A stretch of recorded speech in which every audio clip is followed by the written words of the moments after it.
सुप्रभात बच्चों। आज हम व्याकरण के अंतर्गत वाच्य का अध्ययन करेंगे। वाच्य का अर्थ है वाणी या कथन।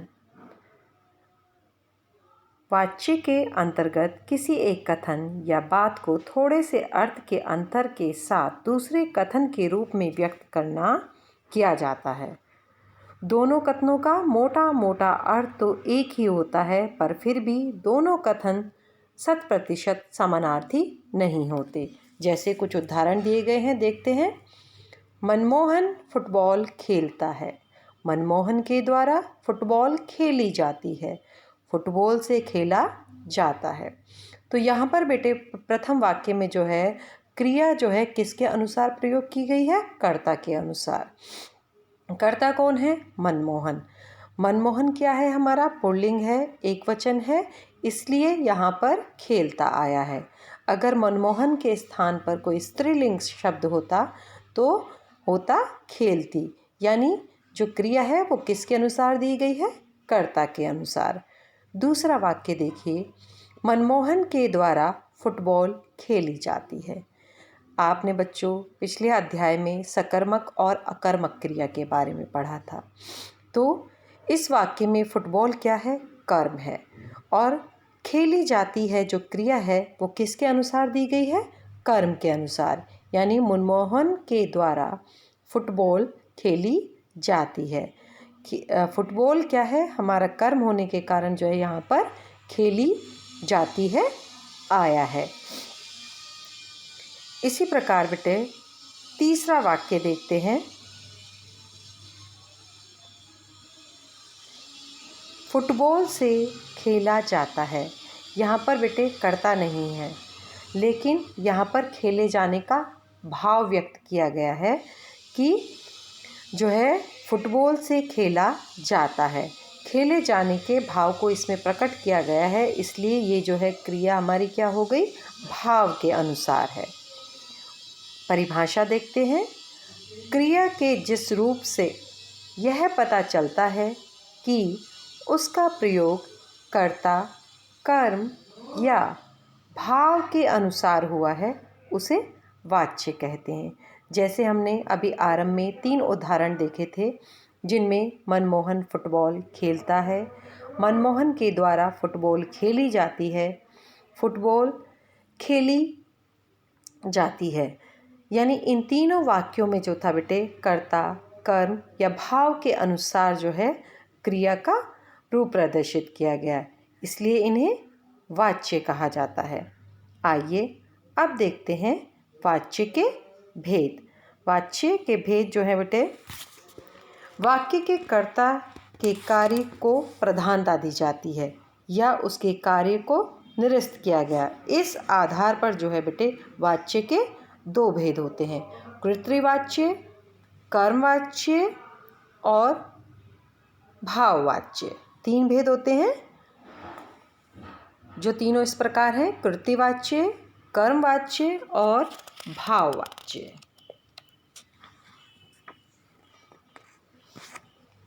सबसे पहले आती है हमारी बेटे कर्तृवाच्य।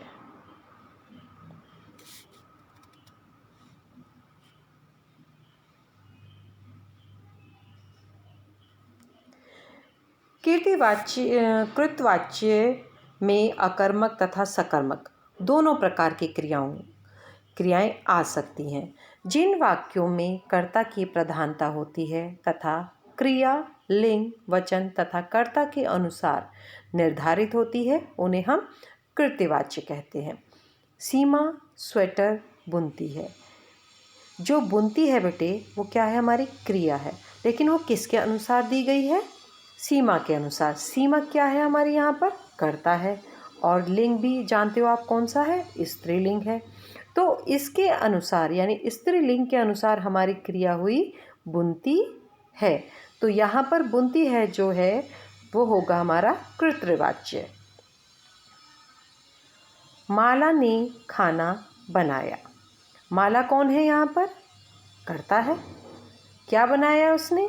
खाना, यानी कर्म हो गया, और खाया जो है हमारा क्रिया हो गई। लेकिन जो हमारी क्रिया है वो किसके अनुसार है? माला के अनुसार है।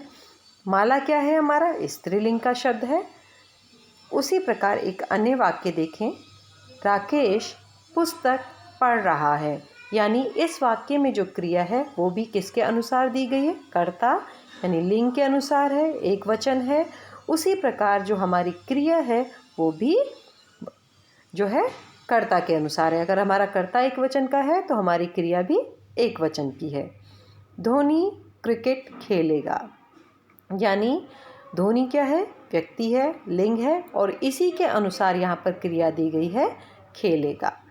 तो कहने का तात्पर्य सिर्फ इतना सा है कि जिन वाक्यों में कर्ता की प्रधानता होती है तथा क्रिया लिंग वचन एवं कर्ता के अनुसार निर्धारित होती है वो हमारे कृत्यवाच्य कहलाते हैं। उसके बाद आता है बेटे कर्मवाच्य। जिन वाक्यों में कर्म की प्रधानता होती है तथा क्रिया लिंग वचन एवं कर्म के अनुसार निर्धारित होती है वो उनको हम क्या कहते हैं? कर्मवाच्य कहते हैं। कर्मवाच्य कहते हैं बेटे उन्हें।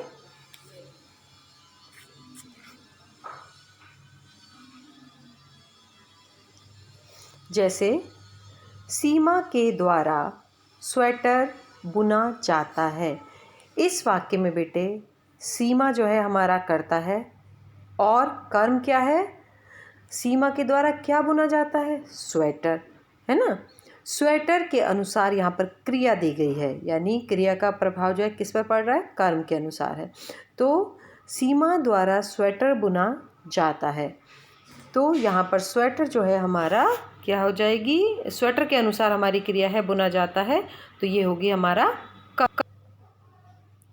माला के द्वारा खाना खाया गया। खाना यानी भोजन, खाना यहाँ पर क्या है? कर्म है। तो यहाँ पर क्रिया जो है कर्म के अनुसार दी गई है, ना कि कर्ता के अनुसार। अगर यहाँ पर कर्ता के अनुसार दी होती तो यहाँ पर आता माला खाना खाती है। तो यहाँ पर क्रिया जो है कर्ता के अनुसार ना होकर कर्म के अनुसार दी गई है, इसलिए यहाँ पर आया है खाना खाया गया। तो खाना क्या है बेटे? कर्म है। उसी प्रकार एक अन्य वाक्य देखते हैं, राकेश से पुस्तक पढ़ी जा रही है। यहाँ पर कर्म क्या है? पुस्तक। पुस्तक क्या है? हमारा स्त्रीलिंग का शब्द है। तो हमारी जो क्रिया है वो किसके अनुरूप है? पुस्तक के अनुरूप है, इसलिए यहाँ पर आया है पढ़ी जा रही है। अगर लिंग के अनुसार होती तो यहाँ पर होता राकेश पुस्तक पढ़ता है। उसी प्रकार अन्य वाक्य देखें, धोनी द्वारा क्रिकेट खेला गया। धोनी क्या खेलता है? क्रिकेट।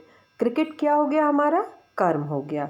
यहाँ पर खेला गया जाएगा वो हमारा किसके अनुसार है? कर्म के अनुसार जो है क्रिया दी गई है, यानी क्रिकेट खेला गया।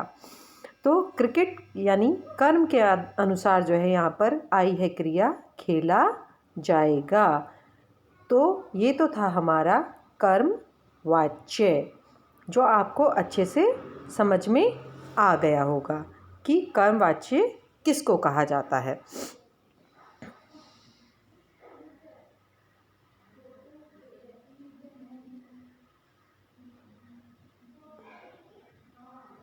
उसके बाद बेटा आता है हमारा भाववाच्य।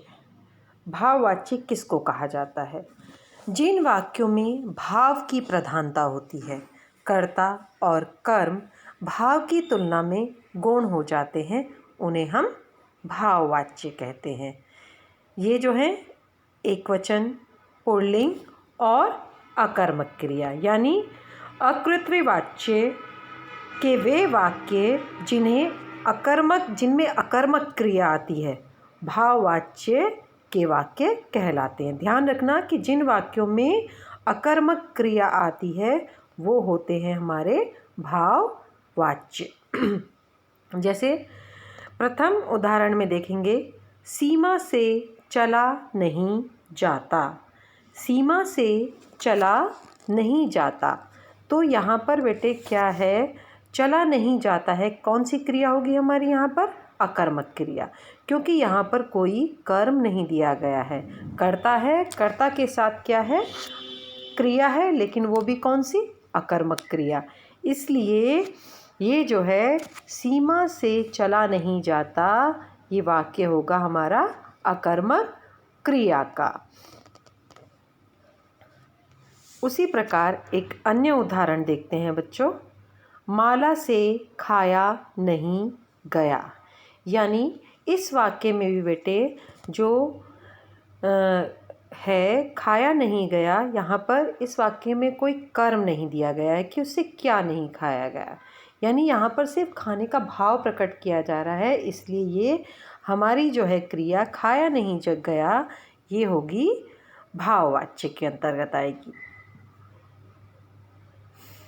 मनीष से पढ़ा नहीं जा रहा है, तो इस वाक्य में मनीष क्या है, हमारा एक वचन है, पुल्लिंग शब्द है और क्रिया भी उसी के अनुरूप दी गई है, कर्म नहीं है, इसलिए पढ़ा नहीं जा रहा हमारा हो जाएगा भाववाच्य।